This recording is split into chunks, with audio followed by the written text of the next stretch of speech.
तो बेटा अब हम पढ़ रहे हैं क्या चीज़, स्क्रीनिंग इफेक्ट। तो स्क्रीनिंग इफेक्ट है क्या चीज़? देखो बेटा, एटम के अंदर मान लो ये है न्यूक्लियस, ये है न्यूक्लियस। तो न्यूक्लियस के अराउंड होंगे बहुत सारे शेल्स, सही बात है। तो मान लो बेटा ये पहला शेल है, सिमिलरली ये दूसरा शेल है, ये तीसरा शेल है, ये चौथा शेल है, ऐसे बहुत सारे होंगे शेल्स, जिसको आप K shell, L shell, M shell पढ़ते हो ना, N1 N2 N3। तो वही है कि मान लो बेटा ये न्यूक्लियस माना, ये हो गया पहला शेल, ये हो गया दूसरा शेल जी, ये हो गया तीसरा शेल, ये हो गया चौथा शेल, ऐसे बहुत सारे शेल्स हैं। अब मान लो इन शेल्स के अंदर क्या होंगे, मान क्या लो है ही है, इलेक्ट्रॉन्स होंगे। तो मान लो बेटा ये मैंने एक इलेक्ट्रॉन को बनाया, जिसको मैं मान लेते हैं रेड कलर से बना रहा हूँ। अब ये इलेक्ट्रॉन है, किस शेल में है बेटा? ये मान लो फोर्थ शेल है। हम मान के चल रहे हैं इस एटम के अंदर कितने शेल्स हैं? 4 शेल्स हैं। 5 भी हो सकते हैं, 6 भी हो सकते हैं, 7 भी हो सकते हैं, हो तो कितने भी सकते हैं। मैं मान के चल रहा हूँ 4 हैं, ठीक है, आपको समझाने के लिए। और मान के चल रहे हैं चौथे शेल के अंदर ये भाई साहब अकेले बैठे हैं, मतलब चौथे शेल के अंदर एक ही इलेक्ट्रॉन है। अब जाहिर सी बात है, अगर ये इलेक्ट्रॉन है तो ये क्या चीज़ है हमारी? ये न्यूक्लियस है। न्यूक्लियस के पास क्या है? प्रोटॉन्स है, पॉजिटिव चार्ज है, प्रोटॉन्स के ऊपर पॉजिटिव चार्ज है। तो यार पॉजिटिव चार्ज और नेगेटिव चार्ज के बीच में होगा क्या चीज़? अट्रैक्शन। जाहिर सी बात है कि पॉजिटिव चार्ज और नेगेटिव चार्ज एक दूसरे को क्या करते हैं? अट्रैक्ट करते हैं, करते हैं अट्रैक्ट। तो मैं लिख रहा हूँ कि भाई साहब ये हो रहा है अट्रैक्शन, किसके बीच में? न्यूक्लियस के बीच में और इलेक्ट्रॉन के बीच में। बट तो एक बात बताओ, जो इलेक्ट्रॉन है वो न्यूक्लियस से अट्रैक्शन तो फील कर रहा होगा। जो एटम है, एटम के अंदर जो इलेक्ट्रॉन्स होते हैं, क्या वो न्यूक्लियस से सिर्फ अट्रैक्टेड ही फील करते हैं? क्या सिर्फ वो अट्रैक्टेड ही फील करते हैं क्या? नहीं। क्या इस एटम के अंदर अंदर वाले जो शेल है, ये जो कौन सा शेल है बेटा? चौथा शेल है। ये कौन सा शेल है बेटा? तीसरा शेल है, थर्ड शेल। सिमिलरली बेटा ये कौन सा शेल है? Second shell. और ये कौन सा शेल है? First shell. क्या इन शेल्स के अंदर इलेक्ट्रॉन्स नहीं होंगे? अरे बोल, इन शेल्स के अंदर क्या होंगे बेटा? इलेक्ट्रॉन्स। तो इस शेल के अंदर मान ले इलेक्ट्रॉन्स ऐसे हैं, इस शेल के अंदर क्या होंगे? इलेक्ट्रॉन्स होंगे। अंदर वाले शेल्स के अंदर भी क्या होंगे? इलेक्ट्रॉन्स होंगे। अब तेरे को नहीं लग रहा यार इलेक्ट्रॉन्स इलेक्ट्रॉन्स एक दूसरे के दुश्मन होते हैं? दोनों के ऊपर सेम चार्ज होता है। तो एक बात बताओ, क्या ये जो इलेक्ट्रॉन्स हैं, ये जो इलेक्ट्रॉन्स हैं, ये इलेक्ट्रॉन इस इलेक्ट्रॉन को रिपेल करेंगे नहीं करेंगे? भाई दूर जा, चार्ज क्या है अपना? सेम है। चार्ज क्या है? सेम है। तो ये इलेक्ट्रॉन्स एक दूसरे को क्या करेंगे? रिपेल करेंगे। ये वाला नहीं, सारे, ये भी करेगा, ये भी करेगा, ये भी करेगा, सब सब मिलके करेंगे। सब मिलके क्या कर रहे हैं? अटैक कर रहे हैं इस पर, रिपेल कर रहे हैं इसको। तो ये बेचारा क्या है? अट्रैक्शन ही फील नहीं कर रहा, रिपल्शन भी फील कर रहा है। तो मतलब है क्या है कि एटम के अंदर जो इलेक्ट्रॉन है, कोई भी इलेक्ट्रॉन, बेटा मैं नहीं कह रहा कि जो लास्ट शेल वाला इलेक्ट्रॉन ही होगा। अब अगर आप इसकी बात करो, मान लो मैं इस इलेक्ट्रॉन की बात करता हूँ, तो इस इलेक्ट्रॉन को कौन रिपेल कर रहा होगा? ये भी रिपेल कर रहा होगा, ये भी रिपेल कर रहा होगा। अंदर वाले, अंदर वाले क्या कर रहे होंगे? इसको रिपेल कर रहे होंगे। बाहर वाले नहीं करते, अंदर वाले ही करते हैं। ठीक है, इसको ऐसा समझो, इसको ऐसा समझो, मान लो बेटा एक जगह हीटर लगा हुआ है। क्या लगा हुआ है बेटा? हीटर।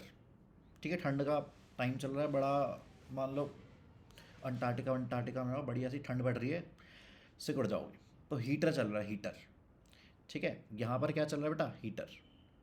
ये चल रहा है हीटर, और ये क्या आपको रेडिएट क्या कर रहा है? मान लो बेटा ये हीट रेडिएट कर रहा है। ठीक है, यहाँ पर खड़ा है आपके आगे, ठीक है, कोई एक खड़ा है बच्चा, ये एक और खड़ा है, ये एक और खड़ा है, ये एक और खड़ा है। तो मुझे बताओ, क्या हीटर हीट रेडिएट करेगा? हीट छोड़ेगा? हाँ जी छोड़ेगा। सबसे ज़्यादा हीट किसको फील होगी? सबसे ज़्यादा गर्माहट जो हीटर के सबसे पास खड़ा होगा, ये भाई साहब, या फिर जो हीटर के सबसे दूर खड़ा होगा, ये। तो जो हीटर के सबसे पास होगा, तो इसको क्या होगा बेटा? सबसे ज़्यादा हीट फील होगी, गर्माहट सबसे ज़्यादा मिलेगी, सबसे ज़्यादा मज़े से ही आ रहे होंगे, ठंड से राहत इसको मिल रही होगी। क्यों? क्योंकि ये हीटर के पास खड़ा है। बट अगर मैं बेटा सेकंड सेकंड वाले की बात करूं, अगर बेटा मैं इसकी बात करूं, इस मनुष्य की बात करूं, तो एक बात बताओ, इसको भी वो मज़े आ सकते थे जैसे इसको आए। इसका नाम ले लेते हैं बेटा क्या? इसका नाम क्या कर लेते हैं? मान लेते हैं समझने के लिए कि ये कौन है हमारे? ये है राम, और ये है बेटा हमारे श्याम। ठीक है जी। तो शाम को भी राम जैसे मज़े आ सकते थे, बट कब? जब ये राम रास्ते में ही ना होता। मतलब मैं क्या कह सकता हूँ, शाम की इस भाई साहब के लिए राम क्या है, एक रुकावट की तरह काम कर रहे हैं, एक शील्ड की तरह काम कर रहे हैं जो किससे आगे है। क्या शाम को इससे मतलब है कि उसके पीछे कौन खड़ा है, कि उसको इससे मतलब है कि उसके आगे कौन खड़ा है। भाई मैं, मेरी हीट रोक कौन रहा है, मेरे से आगे वाला है मुझसे पीछे वाला, भाई मेरे पीछे कितनी लाइन, मुझे क्या मतलब भाई, मेरे से आगे कितने हैं मुझे तो उससे मतलब है। सिंपल सी बात है भाई, मैं एटीएम में पैसे निकलवाने गया हूँ, मुझसे आगे कितने खड़े हैं, 2 लोग खड़े हैं, पीछे 1000 खड़े हो, मुझे क्या मतलब। तो मेरे लिए क्या है, मेरे आगे जितने कम लोग होंगे उतनी मुझे क्या, वेट कम करना पड़ेगा। तो सिंपल सी बात है। इन भाई साहब का नाम मान लेते हैं, चौथे नाम का ये जो है, ठीक है, ये तुम हो, ये तुम, ठीक है, इसका नाम है मान लो कुछ भी। अबे कुछ भी मान लो यार, लेट इट बी। मान ही रहे हो तो कुछ बढ़िया ही मानो। मान लो एक कौन है, हमारे आइंस्टीन है, ठीक है जी। तो आइंस्टीन के लिए बताओ कितने लोग रुकावट की तरह काम कर रहे हैं। राम, शाम, इसका नाम मान लो मजनू, ठीक है। तो आइंस्टीन के लिए रुकावट का काम राम कर रहा है, शाम कर रहे हैं, या मजनू कर रहा है, या तीनों कर रहे हैं। क्योंकि इसके लिए बेटा ये तीनों ही इसके आगे खड़े हैं। तो बेसिकली इसकी तरह क्या कर रहे हैं, ये तीनों इस हीटर से हीट मिलने वाली हीट को रोक रहे हैं या बढ़ा रहे हैं। रोक रहे हैं एक तरह की, ठीक है। तो बेटा आप बोलोगे ये तीन हैं, ये तीनों एक शील्ड की तरह काम कर रहे हैं, एक शील्ड की तरह प्रोटेक्ट कर रहे हैं, ठीक है। ये तीनों क्या कर रहे हैं, एक शील्ड कर रहे हैं, शील्डिंग इफेक्ट दिखा रहे हैं कि इस तीनों की वजह से जो चौथे पर इफेक्ट लगने वाला था वो क्या हो गया, बढ़ गया है, कम हो गया है। जो हीटिंग इफेक्ट मिलने वाला था वो क्या है, बढ़ गया है या कम हो गया है। तो इसका जाहिर सी बात है, इसका आंसर है वो कम हो गया है, ठीक है। तो वापस अगर हम अपने केमिस्ट्री पर आ जाए, राम शाम की कहानी ख़त्म करें, तो भाई साहब क्या होता है कि एक एटम के अंदर जो इलेक्ट्रॉन होता है ना, वो सिर्फ अट्रैक्शन ही फील नहीं करता, वो सिर्फ अट्रैक्शन ही फील नहीं करता, वो रिपल्शन भी फील करता है। किसकी वजह से फील करता है, जो उसके बाद में इलेक्ट्रॉन्स हैं, उसके जो पहले इलेक्ट्रॉन्स हैं। भाई मैं सेकंड शेल में हूँ, ठीक है, तो मुझे रिपेल कौन करेगा, मतलब मेरे लिए रुकावट कौन है, फर्स्ट शेल वाला या थर्ड शेल वाला। भाई थर्ड हो, फोर्थ हो, फिफ्थ हो, भाई मेरे तो बाद में आ रहा है यार, मुझे क्या मतलब। भाई मुझे तो न्यूक्लियस से प्यार है, मेरा तो न्यूक्लियस फर्स्ट लव है बेटा। अपन इलेक्ट्रॉन है, न्यूक्लियस पॉजिटिव चार्ज है, अट्रैक्शन है, अट्रैक्शन में बाधा, ठीक है, रुकावट, ठीक है। कौन है, फर्स्ट शेल वाले इलेक्ट्रॉन्स। थर्ड शेल वाले इलेक्ट्रॉन्स के लिए रुकावट कौन होगी, फर्स्ट और सेकेंड शेल वाले इलेक्ट्रॉन्स। फोर्थ शेल वाले इलेक्ट्रॉन्स के लिए रुकावट कौन होगी, फर्स्ट सेकेंड थर्ड शेल वाले इलेक्ट्रॉन्स। तो सिंपल सी बात है, इसको ऐसे भी समझ लो, मान लो बेटा मेरी एक किस चीज़ की दुकान है, मान लो बेटा मेरी है इलेक्ट्रॉनिक्स की दुकान, ठीक है। एक एसी है, सिंगल एसी है, एक एसी को मैं 50,000 रुपये में बेचता हूँ। कितने में बेचता हूँ बेटा, 50,000 रुपये में बेचता हूँ। और दिन के मान लो बेटा मैंने 10 एसी बेच दिए, तो मेरे अकाउंट में शाम को 5 लाख रुपये होंगे, जाहिर सी बात है। तो क्या यार एक बात बताओ, ये जो 5 लाख हैं, क्या ये मेरा प्रॉफिट है, क्या ये मेरा प्रॉफिट है, बताओ। क्या ये भाई ऐसा है कि घर जाके मैं इससे मतलब मज़े ही मज़े करूँ, हैं, मज़े ही मज़े हो जाएं, नहीं ना।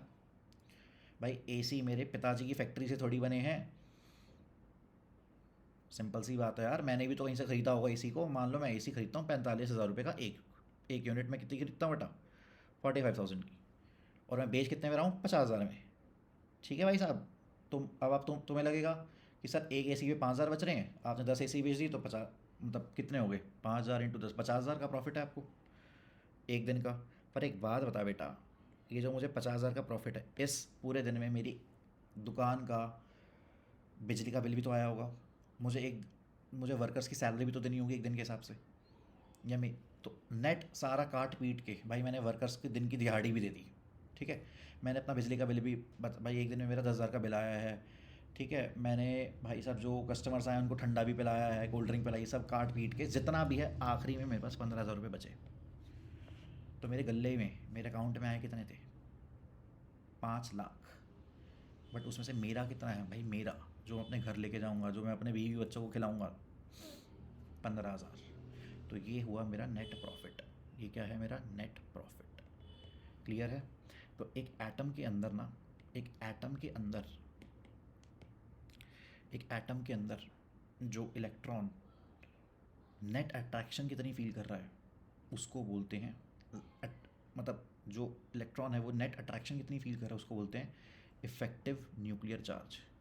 क्या बोलते हैं बेटा उसको? Effective nuclear charge. Effective nuclear charge जिसको हम क्या क्या लिखते हैं बेटा ब्रैकेट में? Z effective, Z E F F लिखते हैं या फिर जेड स्टार करके भी लिखते हैं। तो जेड इफेक्टिव या इफेक्टिव न्यूक्लियर अट्रैक्शन या जेड स्टार को जो बोल लो बेटा आप, एक ही बात है। ये क्या है? जो जेड स्टार है वो क्या है? Z minus sigma. इसका एक फॉर्मूला क्या होता है बेटा? Z minus sigma. कौन सा रूल है ये? स्लेटर्स रूल करके एक रूल आता है बेटा, स्लेटर्स रूल। काम की बात सुनो। जेड क्या है? Net attraction, sorry net attraction कह रहा हूँ, उसको अट्रैक्शन कितना हो रहा है? अट्रैक्शन बाय, अट्रैक्शन कौन करता है? न्यूक्लियस। और सिग्मा क्या है? Net repulsion, net repulsion. और ये कौन करेगा? अंदर वाले या बाहर वाले? अंदर वाले इलेक्ट्रॉन्स। तो net attraction minus, sorry attraction by nucleus minus net attraction by the yes inner shell electrons या आउटर शेल इलेक्ट्रॉन्स? तो आप बोलोगे बेटा इनर शेल इलेक्ट्रॉन्स। ठीक है जी। इफेक्टिव कितनी अट्रैक्शन फील हुई उसको बोलते हैं जेड स्टार। तो मैं क्या कह सकता हूँ कि इनर शेल इलेक्ट्रॉन्स जो होते हैं, जो अंदर वाले इलेक्ट्रॉन्स होते हैं, इनर शेल इलेक्ट्रॉन्स क्या करते हैं? Repels the outer shell electrons. सही है। जो इनर शेल इलेक्ट्रॉन्स हैं वो क्या करते हैं? क्या करते हैं बेटा? एक तरह की वो रिपल्शन करते हैं किसको? आउटर शेल इलेक्ट्रॉन्स को। तो इसकी वजह से क्या होता है? ड्यू टू विच क्या होगा? ड्यू टू विच क्या होगा बता? अगर बेटा अंदर वाले इलेक्ट्रॉन्स बाहर वाले को रिपेल करेंगे तो इसकी वजह से क्या होगा? Due to which net attraction decreases. Net attraction बढ़ेगी या कम हो जाएगी? Net attraction decreases, net attraction कम हो जाती है। और इसी रिपल्शन को, इसी अंदर वाले इलेक्ट्रॉन्स की वजह से रिपल्शन को हम बोलते हैं शील्डिंग इफेक्ट या shielding constant. This repulsion due to inertial electrons is called as shielding effect। इसी को क्या बोलते हैं बेटा? हम शील्डिंग इफेक्ट बोलते हैं। ठीक है। तो बाहर वाले इलेक्ट्रॉन्स को अंदर वाले इलेक्ट्रॉन्स कितना रिपेल कर रहे हैं उसको बोलते हैं sigma, shielding effect, shielding constant.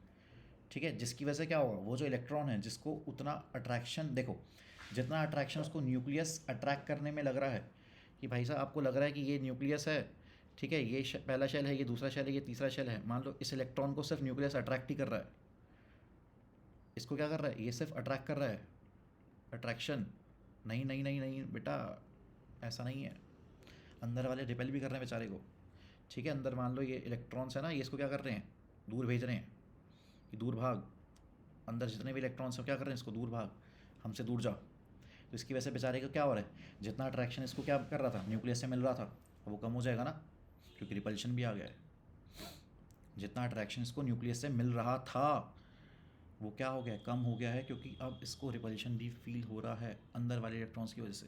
तो फाइनली कितना अट्रैक्शन फील हुआ इस इलेक्ट्रॉन को, इस वाले इलेक्ट्रॉन को? फाइनली कितना अट्रैक्शन फील हुआ? फाइनली कितना अट्रैक्शन? फाइनली कितना अट्रैक्शन? उसी को क्या बोलते हो आप? जेड इफेक्टिव बोलते हो। उसी को क्या बोलते हो? जेड इफेक्टिव बोलते हो। तो सिंपल सी बात है, इलेक्ट्रॉन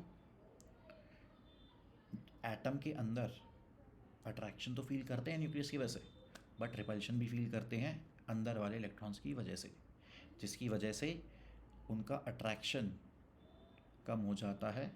उसी फाइनल अट्रैक्शन को, नेट कितना अट्रैक्शन हो गया भाई? कम हो गया, कितना हुआ? कुछ तो हुआ होगा भाई, कम हो गया मान लिया, बट फाइनली कितना हुआ? उसी को क्या बोलते हैं बेटा? जेड इफेक्टिव बोलते हैं, जेड स्टार। ठीक है। आई होप यहाँ तक बात समझ में आ गई होगी आप लोगों के। अरे बोल यार, आई या नहीं आई बात समझ? सही है। आगे बढ़े। अब हमारे पास क्या है? कुछ स्लेटर रूल्स आया। ठीक है।